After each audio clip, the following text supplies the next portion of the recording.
Hello, you wonderful people, and welcome to another episode of Not Too Comic Book. This being a show where I talk about TV shows that are adaptations of comic books. For today's episode, I'm going to talk about the latest episode of Harley Quinn. A lot of interesting things went down in this episode, so let's break it down. Obviously, it's both a bachelorette party and a bachelor's party happening at the same time. The girls, which later on get named the Cobb Squad, interestingly enough. It's Harley, obviously she's running Ivy's bachelorette party, bringing along Nora, Mrs. Freeze, and it's like, she's like, yeah, I get it. I'm kind of in pity, and you only brought me because you killed my husband. She's like, well, technically your husband killed himself, but she's like, fine. Like, oh, it's like an island full of women, so it's like the perfect place to be crying about my dead husband. It's like, yay. And it's like, hey, Jen, it's Jennifer. The fact of the matter is, I've known Ivy since we were in like elementary school together, since kindergarten, and we promised that we would be each other's maid of honor, but like apparently you're it and everything. It's just kind of like, okay, fine. And then in the back, it's Catwoman. I'm like, and Catwoman's just so uninterested with being there and stuff like that. And just kind of like, she's just like, I'm going to try and like catnap my way through this entire weekend. So it's like, and I love that they're flying on the invisible jet and constantly birds are hitting it. It's like, wow, that must happen a lot. Literally another one hits it. I was like, that's so messed up, and it's so interesting. I was like, oh, and I love that basically that's been like, I guess, mainstreamed enough because like obviously they get to Themyscira, and Themyscira has become an actual resort. So it's just interesting to know that the invisible jets have become that. They've become like so like it's their way to transport. It's like, why not just get a regular plane? I mean, you have a lot less dead. I mean, granted, things are going to fly into the plane anyway, but they're less likely to if the plane's not, damn it, invisible. And also, it's not just that. There's also vans on the island that are invisible that birds are still flying into. It's like, wow.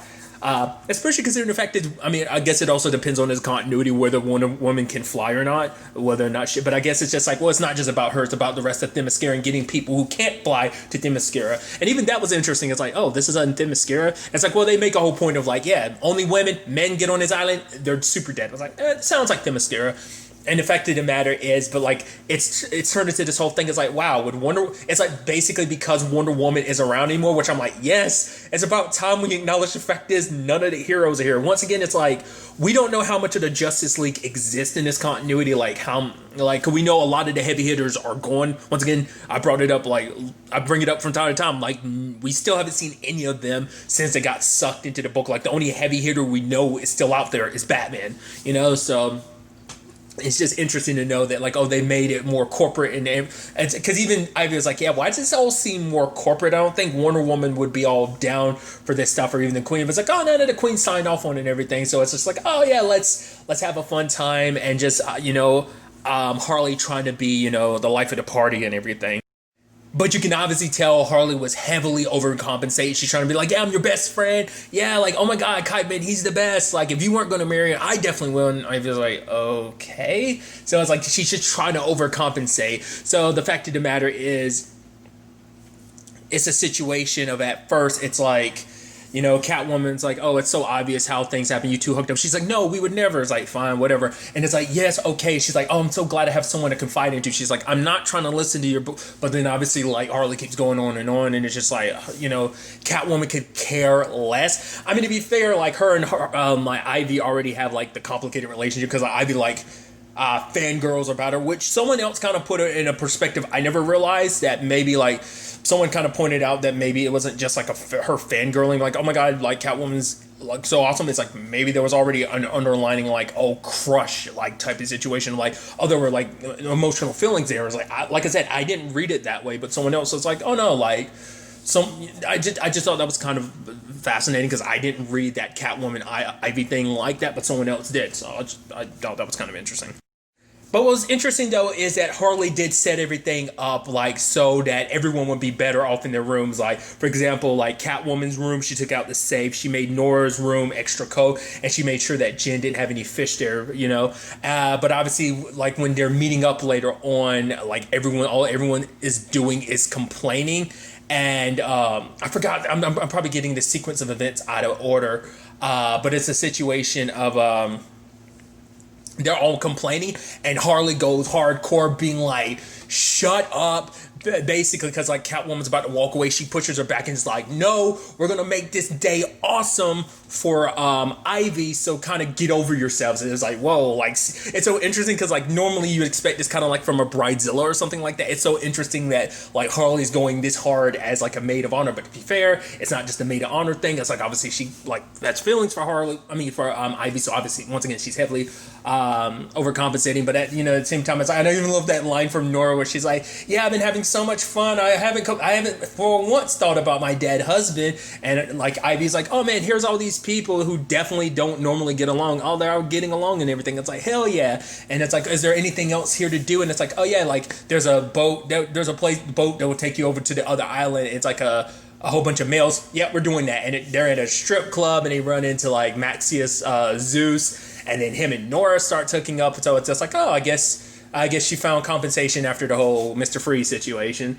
And then there's the whole situation of like everyone kind of enjoying themselves. And, Ivy's like, obviously you were making them pretend to have fun, but at the same time, it's like now they're actually having fun. It's like, oh, you're the best, Harley. Yeah, oh, this is awesome. Hard cut to them waking up.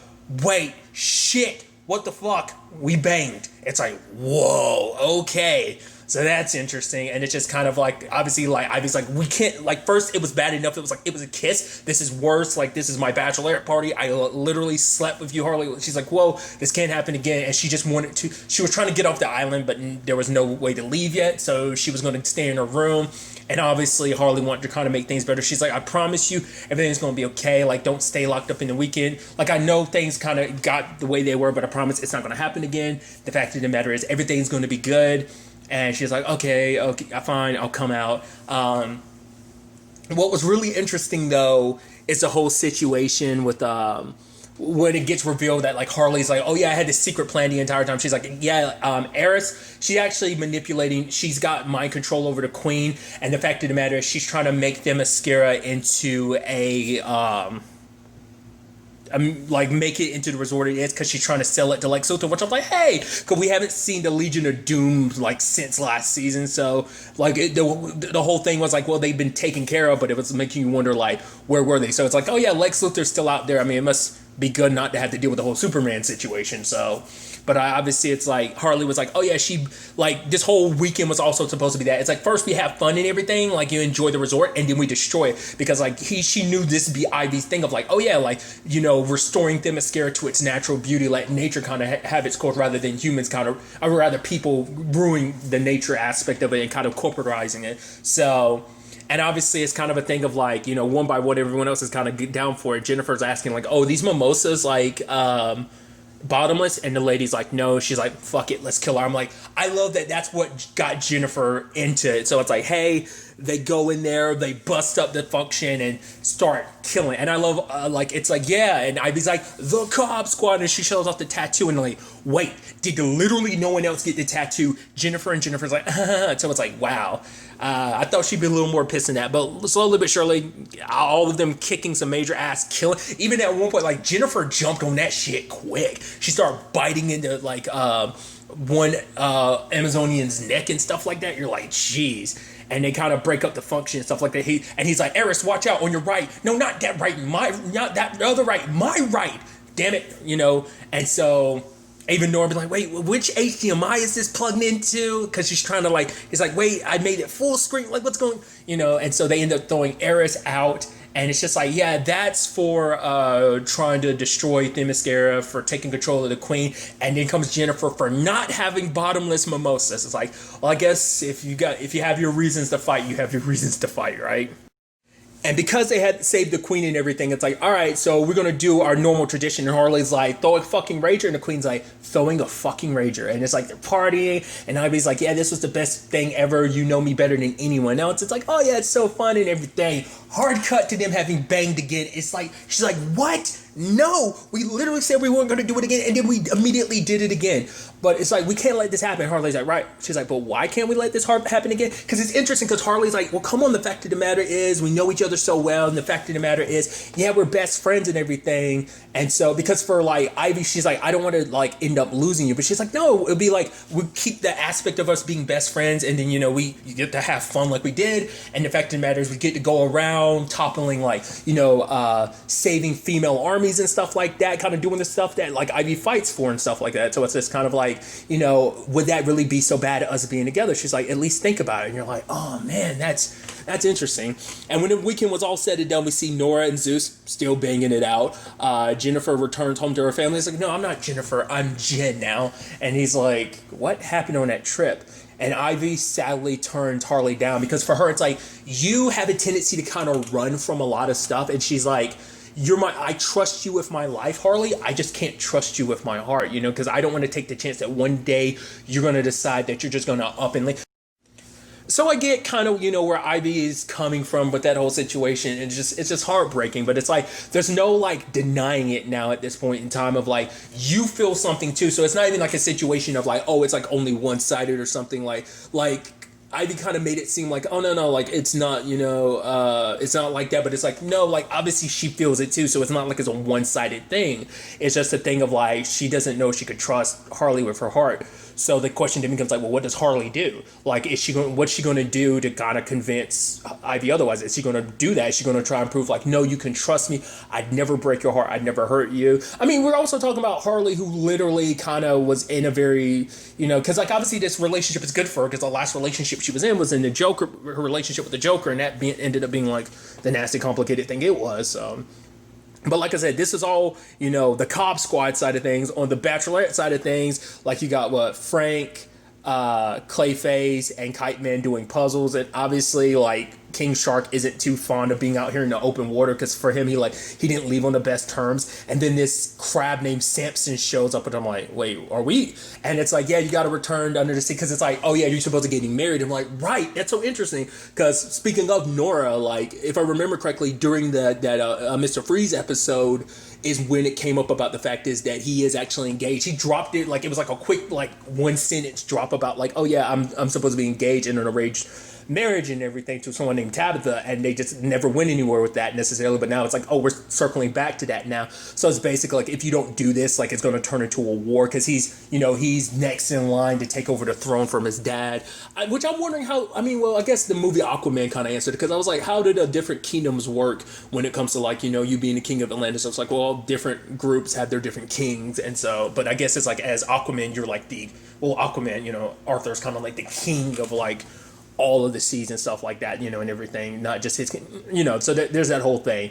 And I love that, like, Clayface was like, yo, you're not going to take him anywhere. And Samson literally sliced his head off twice. And Samson's like, okay, no. And Clayface was like, no, you can go. So, reluctantly he goes with them. King Shark's like, you know what? I'm going to be back. Guys, don't touch that puzzle till I get back here. I'm going to tell my father all. And I love that basically it's like, what are the wonders of being under the sea? And they don't do under the sea. They do because for obviously copyright reasons, they sing beneath the sea, and they make it very legally distinct of it's not the other song from said very well established movie. It's our own song, and it's about the fact is and I love that literally the entire thing was about like how great it is that you don't have to use the toilet like you do on land. You can poop everywhere, and I love that constantly he's like, is that really all there is to it? And it's like, oh, there's krill too. I love krill, but the main gist of the song was about,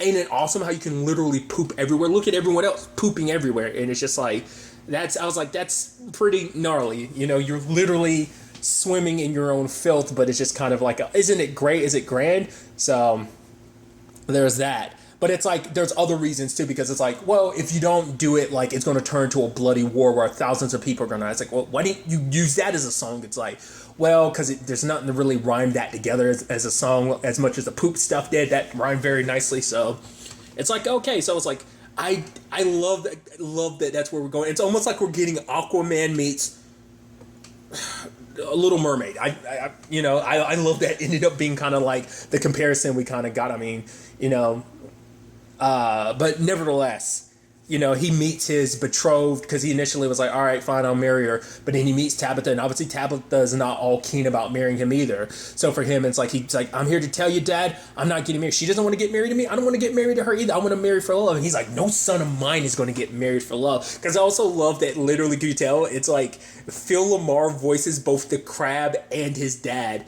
I should also note, it's interesting, Eris was voiced by Jamila Jamil. I was like, holy shit, that's Tahani from it's in the thing I best know her from. It's like Tahani from The Good Place. I thought that was pretty dope. Nevertheless, the fact of the matter is King Shark was like, you know what? I'm not going to get married. Like, if I'm married, it's going to be, obviously, once again, for love and for a soulmate. So, and then as he's leaving, he was like, because his dad was like, if you leave, you'll never come back. And he's like, well, then this is goodbye, Dad. Also, I love using the toilet. Everyone's like, oh my God, how dare he? So he's leaving. Obviously, he gets back because he was like, yeah, I actually have friends. You know, I have land friends. I have a land life. The fact of the matter is they wouldn't even dare finish a puzzle without me. And I was like, they finished that puzzle without you, didn't? But it's like, nah, Frank was like, no, we're not going to finish the puzzle until King Shark gets back. I was like, oh, that's actually pretty dope. So you actually didn't. And it's like, oh, he's back. It's like, yeah, told my dad off. It's like, oh yeah, that's awesome. And I'm getting married. It's like, wait, what? He's like, yeah, a couple minutes went by and I turned back around and was like, okay, I'll marry. Because I can't say no to Daddy, but the fact of the matter is he knows I'm not happy about it. And then even he was like, whoa. And even like there was a moment where Kite Man was like, whoa. Wait, how many times did you have to propose before she didn't turn you down multiple times? Like, how many times you have to propose? He was like, technically none. And obviously it makes you think, in that moment, I thought Kite Man was going to become self-aware and be like, whoa, because all the stuff that, King Shark was saying about like, yeah, we're going to be married, but he still wants to find that special someone. Like, it's not a marriage of love. It's just out of obligation. The fact is we can still have relationships outside of that and everything. I thought Kite Man was going to look at this as like, whoa, the fact is I had to propose multiple times to Ivy. She kept saying no. I was like, maybe this isn't what I thought it was. But he's like, yeah, find your soulmate. He's like, yeah, I'm like me and Ivy. And Clayface and Frank are looking at him like, yeah, if you say so, it's like, oh. So obviously they're picking up like, I guess they learned from what King Shark was saying and like, oh, it kind of goes against everything that kind of worked with yours. So, I mean, the sad thing is like Kite Man and Ivy are good, but it's still just like, it's almost just kind of like a thing of like, sadly in Ivy's case, is she just going with emotions, Like, obviously she cares about him, but it's like, does she love him? Like, you definitely tell she loves, Harley. I mean, hell, even Harley was like, I love you. Even though I was like, holy shit. I don't even think she's ever brought that up to the Joker ditch. I mean, granted, who knows? We haven't seen the full scale of her relationship, but in that time, she was never like, oh, I was in. Maybe she did. I don't ever really remember her saying like the word love. Maybe, I don't know. But just like her to drop the L word like that, I was like, oh shit. Like, this ain't just some like infatuation. This ain't no crush. She straight up loves Ivy. I mean, to be fair, like even when she hugged her in the beginning of the episode, she was sniffing and she was like, I was like, oh, that's not. And Ivy's almost like, wait, what? So, Kite Man picks her up at the, Ivy up at the end of the episode, but now it begs the question, like, now it's all going to be, like, it's not going to be so clear-cut, because despite Ivy ending things the way they are, like, there's no way she's going to be so okay with that. It's going to be a thing of, like, it's going to be going through her mind, and it's just, like I said, it's a situation where you don't want anyone to get hurt, because you're like, oh, you don't want Kite Man to get hurt, but you also don't want Harley to get, I mean, obviously, she's heartbroken right now. I mean, even then, that's going to complicate, like I said, like, she's tried her best to keep her feelings. She's like, feelings, you bury them deep enough, eventually to go away. It's like, no, burying them doesn't help, coming from someone who has a tendency to bury a lot of shit, it doesn't help. So, I kept bringing up the thing of like, what's it going to be like when like having to work together, and it's like being part of this team and everything. It's like, well, that's not going to be 100% copacetic now because of this, like, because Harley literally put her heart out there, and to a certain extent, you can say Ivy rejected her, and it's just like, ugh, that's going to be nasty. There's also still, once again, the storyline that kind of got brought up last episode that I'm curious to see where that goes. It's like, let's not forget Dr. Psycho left. So maybe, I'm curious to see like what ends up happening to that, what happens to the dynamic of the team, because it's like kind of falling apart on certain levels, because it's like, oh, King Shark is getting married, so is Ivy, and that causes a complication with Harley. Dr. Psycho's gone, and then there's the whole situation of now, King Shark, because he is married, engaged and about to get married. The fact of the matter is, it's going to turn into a whole thing of probably he has other obligations, so he won't be able to show up as often. So it's just, Psy, I mean, we haven't seen him for a while, but most likely it's just, Frank, Clayface, and Harley. So it's just kind of a thing of like, oh, like, who's to say other stuff won't come up to pull them away? So will Harley kind of sadly at the end of the day be alone again?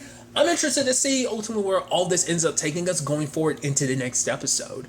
But really, that's all I want to talk about. Until the next time we meet, be happy, be safe, live life to the fullest, and enjoy it. Good day and goodbye.